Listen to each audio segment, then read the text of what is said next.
Common Nandamuri Balakrishna నటించినటువంటి డాకు మహారాజ్ చిత్రము box office దగ్గర కాసుల వర్షం కురిపిస్తుంది. ఈ యొక్క చిత్రము మొదటి షో నుంచి కూడా పాజిటివ్ టాక్ రావడంతో ఈ సినిమాపై భారీ అంచనాలు ఉన్నాయి. అయితే సాటి ప్రేక్షకుడు కూడా ఈ యొక్క చిత్రానికి మంచి రివ్యూ ఇవ్వడం జరిగింది. అయితే తాజాగా మొదటి రోజు ఎలాంటి కలెక్షన్ రాబడుతుంది, గతంలో నటించినటువంటి బాలకృష్ణ సినిమాలలో ఆ రికార్డులను బ్రేక్ చేస్తుందా లేదా అనేది ఇప్పుడు సర్వత్రా ఉత్కంఠభరితంగా మారుతుంది. అయితే గతంలో బాలకృష్ణ నటించినటువంటి వీరసింహారెడ్డి చిత్రము మొదటి రోజు 54 కోట్ల గ్రాస్ కలెక్షన్లను సాధించింది. అంటే ఇప్పుడు ఈ యొక్క చిత్రము ఆ రికార్డును బ్రేక్ చేయాలంటే, అంటే బాలయ్య రికార్డును బాలయ్యనే బ్రేక్ చేయాలంటే మినిమము ఫస్ట్ రోజు డాకు మహారాజ్ చిత్రము 60 కోట్లకు పైగా కలెక్షన్లు రాబట్టవలసి ఉంటుంది.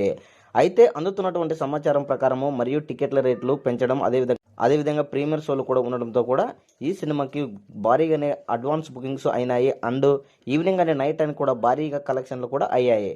సో దీన్ని బట్టి చూస్తే డాక్ మహారాజ్ చిత్రము డెఫినెట్లీగా వీరసింహారెడ్డి చిత్రము 54 కోట్ల బ్రేక్ ఈవెన్ కంపల్సరీ అవుతుంది అని ఇప్పుడు సినీ ప్రముఖుడు అనుకుంటున్నారు. సో డాక్ మహారాజ్ చిత్రం ఒకవేళ మొదటి రోజు 60 కోట్ల మటుకు రాబడితే మటుకు గతంలో బాలకృష్ణ నటించినటువంటి హ్యాట్రిక్ మూవీస్ కూడా రికార్డులు బ్రేక్ చేసి డాక్ మహారాజ్ చిత్రము నంబర్ 1 స్థానాన్ని సంపాదించుకుంటుంది. సో బాలయ్య రికార్డును బాలయ్య బద్దలు కొడతాడు అనేది మనం ఈ సినిమాతో ప్రూఫ్ అయింది అనేది మనము స్పష్టంగా గమనించుకోవచ్చు.